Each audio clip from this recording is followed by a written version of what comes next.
The River Nile has been a source of life for millions over the centuries. Now Ethiopia's diverting water to build a giant dam. And those downstream who depend on the river don't know when or even if this can be resolved peacefully. Growing populations and threatened water supplies. How to avoid another death on the Nile. This is Inside Story.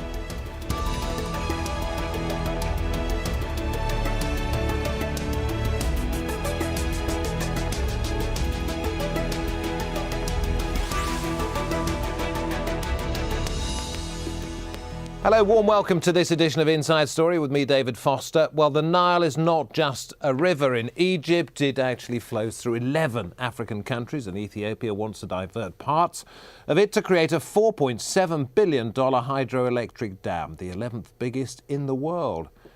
The longest river in Africa has two major tributaries, the White Nile and the Blue Nile. The Blue Nile, the source of almost 85% of the river's water, begins in Lake Tana in northern Ethiopia and flows into Sudan. It meets the White Nile in Khartoum, where they then flow to Egypt as the Nile River. And it's here in Ethiopia that they hope to build the dam. The investment is part of a $12 billion program called the Great Ethiopian Renaissance Dam, which hopes to boost power exports. The move, though, has sparked serious concerns in Egypt and Sudan, those countries saying it violates a colonial-era agreement from 1959, which gives them rights to almost 90% of the Nile's waters. Well, for hundreds of years, Ethiopian kings have warned of their powers to divert waters of the Nile, but have never made good on their threats. The consequences of Ethiopia's dam could therefore be very serious for Egypt. As a dry country, Egypt is heavily reliant on the Nile for its water supplies. And those supplies could suffer a loss, it's estimated, of between 11 and 19 billion cubic metres of water while the dam is being built. An idea of what that means, a 4 billion cubic metre loss could turn 1 million acres of land into desert. And experts say that would cause 2 million Egyptian families to lose their livelihoods. The Ethiopian dam could also affect Egypt's electricity supply by between 25 to 40%, it's argued, which would leave Upper Egypt in darkness. And lastly, Egypt's population is growing. It's about 85 million now and could hit 150 million by 2050. To cope with all of that growth, Egypt will need an extra 21 billion cubic metres of water, which makes the dam construction even more serious in the long term. Well, for more on this, I'm joined by three guests live from Addis Ababa. Bereket Simon, Ethiopian Minister of Information. From Cairo, Lama El Khattau, co-founder of Water Institute of the Nile, specialising in water governance and climate change. And from London, Cleo Pascal from Chatham House, who specialises in water and food security and has written a book called Global Warring. Welcome to you all. Minister, if I can go to you. First of all, what we see behind you, I assume, is an illustration of what the dam will look like. What about these assertions that downstream you're going to cause millions of people perhaps to lose their livelihoods and create an infertile wasteland, particularly in Egypt? I don't think the purpose of this dam is to bring about hardships down in the downstream countries.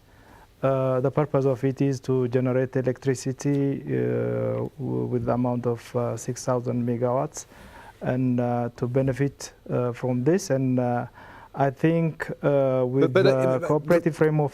Let me just butt in just for a second, so sorry about this, but the question was, do you think it's possible, even though that may not be the purpose, but is it possible that that could be the end result?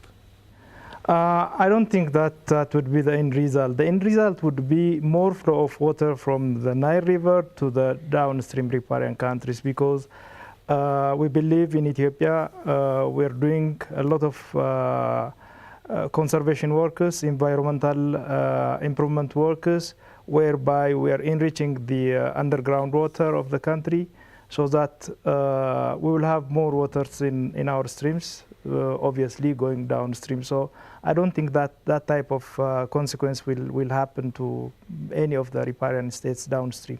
OK, I'll come back to you on how long it's going to take to fill the reservoir and therefore how long the river might be sort of flowing at a lower level in just a moment. But let's go to Cleo Pascal in London. There have been a number of warnings. Let me read a couple of them to you. Bradley Hope in the National, this could destabilise Egypt in a way that would make the revolution look minuscule. Former Minister of Water and Irrigation saying millions of people can go hungry because of this. There will be water shortages everywhere. It is huge. Is it huge? It is, and it's an indication of larger geopolitical changes in the area. The status quo, the political status quo, has been severely altered as a result of the Arab Spring, but also as the result of new players coming into the area like China. So the dam issue is just one aspect of the changes that are going on, massive changes, political changes that are going on in the region. And so moving forward, I think the region's going to have to look towards creating a river of prosperity for everybody instead of a river of division and grief. The word rival comes from the word for people who live next to each other on a river, and changing that paradigm is going to be critical moving forward. You heard this story, a rumour, but it came from WikiLeaks via what they claim to be a well-founded source, that Egypt was planning, perhaps if this dam were to be built, to use a base in Sudan as an area from which to mastermind military action against the dam, to blow it up. Yes, and in fact, if you speak to Ethiopians as you are, they'll tell you that throughout history, Egypt has potentially tried to undermine Ethiopia through Eritrea and domestic political unrest to try to weaken Ethiopia in order to weaken its ability to exploit the river. Now, what you're seeing with Somalia becoming increasingly fragmented and the division of Sudan and Egypt having to deal with its internal problems is relatively Ethiopia is becoming more powerful. And as a result, Ethiopia can start to exert some of its rights and access to the river. So the answer to this river issue is really an answer for stability throughout the whole region. If we can't find an answer for how to handle this critical resource, we're not going to find an answer for how to create a stable and prosperous region. Lama Al-Hatto, I mean, you've specialised in studying the river, the benefits it can bring, the problems it can throw up. And for everything apocalyptic that I've read out at the start of this programme, and we've mentioned so far in the discussion, the Egyptian government suddenly seems quite relaxed about it. Why is that? I would say on the contrary, actually. At this point in time, there's been quite a bit of heat and quite a bit of discussion that's actually been going on and commencing in the last day and a half, especially 2 days, since Ethiopia announced that they were going to be start to divert the Blue Nile water starting from yesterday. So there's been quite a lot of discussions about it and quite a bit of negative talk, I'd have to say. But far, in terms of the government, I think that people appear to have rode back a long way from this possibility of military action, the suggestion that millions of people will either go hungry or thirsty. And they now seem to be saying, the official line is, look, we've got this discussion coming up. I'm sure we can sort it out in a sensible way. I think it's really important to note that the Egyptian government as it stands, or the President Morsi's government per se, is very different from the government, or the rhetoric that's coming out is very different from the rhetoric that was coming out during the Mubarak era. Maybe that was one of a lot more necessarily condescending towards our neighbors in the Nile Basin area. But when it comes to the post-revolution status, people are beginning to soften when it comes to the rhetoric and the tone and trying to look into form of cooperation and collaboration. However, that being said, there's still been a very much a standoff when it comes to on the part of the Egyptian government when it comes to talking about the CFA agreement, the Cooperative Framework Agreement, or talking about the Ethiopian Grand and Ethiopian Renaissance Dam, in terms of this is not something that we want to necessarily take part in. Would the Ethiopians, in your opinion, have gone ahead and done this if it had been if Mubarak had still been there, if they didn't sense a certain weakness in the new Morsi regime? Well, there's a lot of reasons. I mean, for number one, I mean, Egypt is in a very critical situation. Egypt is the most downstream country when it comes to the Nile River. It's the most vulnerable. There's a lot of reasons when it comes to, or a lot of arguments that are being used on the part of the Egyptian government when it talks about sort of Nile rights. That being in terms of historical rights to the Nile, looking at other agreements such as the fact that when you talk about population, Egypt is one of the highest populations along the Nile. Looking at, of course, the climate. Egypt is in fact one of the harshest climates in terms of being a hot, arid climate along the Nile. So looking at rainfall patterns, Egypt has close to minimal, whereas a country such as Ethiopia receives up to 2,000 millimeters of rainfall a year, as opposed to Egypt's only a meager 150 to 200 millimeters. So there's various reasons in favor for Egypt's discussion of looking into the rights of the Nile. But the fact is, but that being said, the it's still fact very- is that both countries, if at the moment we're taking a look in particular at Egypt and Ethiopia, both countries need to take a bigger share of the water out of the Nile because their populations are growing at such an alarming rate. And Minister, what is it? Your population's doubled in 10 years. You wouldn't be doing this unless you were seriously worried about how you were going to be able to cope with the extra number of people, the massive population growth you've got. Well, first of all, whether we have a bigger population or not, it's in our right to use our fair share in terms of using the Nile River. As we all know, the colonial era treaty had been one-sided and excluded Ethiopia and the upper riparian states from getting their fair share. And now it had been around 10 years since we all started negotiating on the cooperative framework agreement, whereby most of the upper riparian states have ratified the agreement and signed it, except Egypt and Sudan are and this is one, just let me help our viewers here. This is an agreement whereby states other than Egypt and Sudan, as you say, would be able to do not effectively what they like, but a great deal more with the river than they would before, and would not allow Egypt to have the power of veto over what goes on the upper reaches of the Nile. Well, if veto had been allowed, there will be continuity of the unfair and unjust old treaty. That's what we oppose, and that's what we have realized as an obsolete mechanism for a shared growth. Our proposal, on the other hand, is that of ensuring mutually beneficial ways, where the cooperative framework agreement takes into account the interests of all the peoples in the region. So in that respect, I think we can use the River Nile for mutual benefits and for the joint growth of every country. Nile is a big river. It had been there, and it had been a source of relationship between the upper and downstream countries. And with the new development that we are that's taking place here, we think we can use it more constructively and with a win-win mindset. That had been the direction Back with you in a minute, Minister, but Claire Pascal, in terms of the history of this, it's fascinating to read that there was a colonial agreement in 1929, another one in the late 1950s, all of which seem to be weighted in the favour of countries such as Egypt and Sudan, and damaging to those other countries that have the Nile flowing through it. Tell us a little bit about that. Well, I mean, I'm sitting here in London, which was, of course, instrumental in creating those agreements because they were essentially linked to British imperial interests. So, of course, they were giving themselves as much water as they could, and it's sort of interesting that Egypt is continuing that colonial legacy in the context of the region.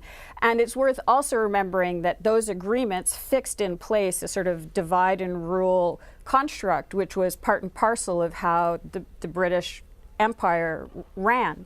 And it would be very useful to get away from those divisive zero-sum game paradigms to try to create, as the minister was saying, a kind of zone of prosperity. Because right now we're thinking about the water just in the context of, will this leader be here or will this leader be there? But if it's in another location, it can actually act as a force multiplier for the economy.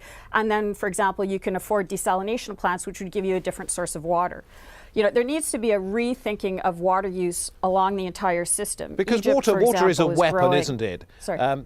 Your book was called Global Warring, and there are many people who believe that the next major international conflict, world war, if there is to be one, let's hope not, but would be because of water shortages. Yes, I mean, again, as you say, I hope not. I think that, you know, there's some pretty wise leaders in the region, but it will take a complete rethinking of geopolitics and geoeconomics and the geophysical changes that are happening, because of course this water agreement, which is, as you mentioned, kind of over 50 years old, assumes that the same amount of water will be in the Nile forever. But with climate change, we don't really know if that's going to happen. And as the minister said, it's actually very useful for a watershed region like Ethiopia to be involved in the river, because that gives it incentive to ensure the health of the river. If Ethiopia can't take out any water, why would they invest in making sure that the river is healthy? So there are a lot of different ways of working together to get away from the zero-sum game approach and create a new economy that will help bring other components in and create more stability and security. Lamar Al-Hatta in Cairo, what is it going to take from the Ethiopians, for the Egyptian people and the government to be satisfied that they're not being put in a position where agricultural land could go to waste, where there won't be water supplies, where they are actually sort of suffering? What does Egypt need from Ethiopia? I think it's really important to note that with any infrastructure project, dam or otherwise, but specifically when we talk about the GERD, the Grand Ethiopian Renaissance Dam, that there's going to be positive impacts to this dam and there's going to be negative, and that's by default. That's with any infrastructure project. And this one isn't any different. That being said, the dam and sort of the impacts, looking at the impacts downstream on both Sudan and Egypt specifically, range, again, from positive and negative impacts. Now, what's important here is that with this infrastructure project, and in order for us to move forward, that we really begin to look at and focus on the win-win opportunities and solutions that can come about from this dam, and how Egypt can begin to cooperate with Ethiopia, and Ethiopians alike with the Egyptians, in order to find that common ground where they can both begin to actually approach this dam together.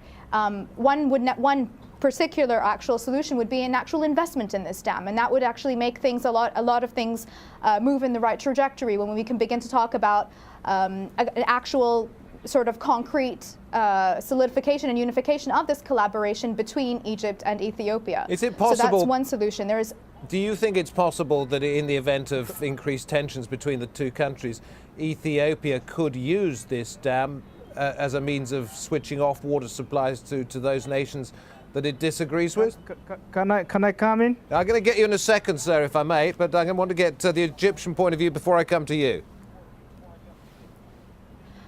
I think it's important that the late Prime Minister Meles Zenawi actually noted once that this in the launching of the Grand Ethiopian Renaissance Dam, said it very publicly that this dam doesn't have to be a national dam. It can actually end up being a regional dam. And this was an invitation to both Egypt and Sudan and the rest of the region to actually become partners in this dam. And I think that was a great step forward, one that we maybe didn't take at the time, but I think that it's very important that we should take today. But Minister, it is an Ethiopian dam at the moment. It is not a transnational dam.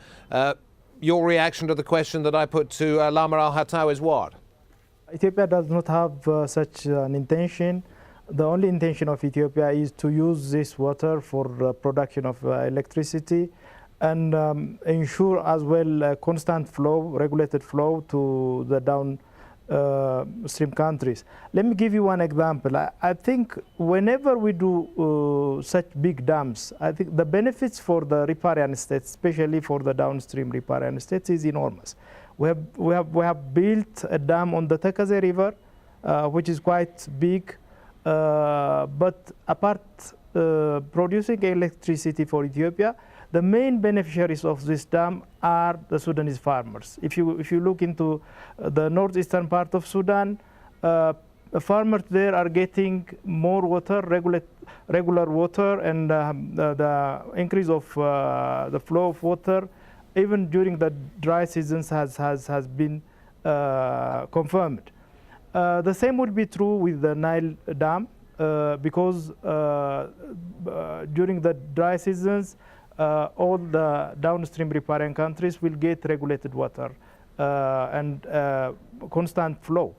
I don't think water and development of our water resources can be a bone of contention between all these countries, because what we're doing here is incurring a heavy cost in the construction of the dam, but the benefits are going to be mutual. You know, we control siltation to the downstream countries.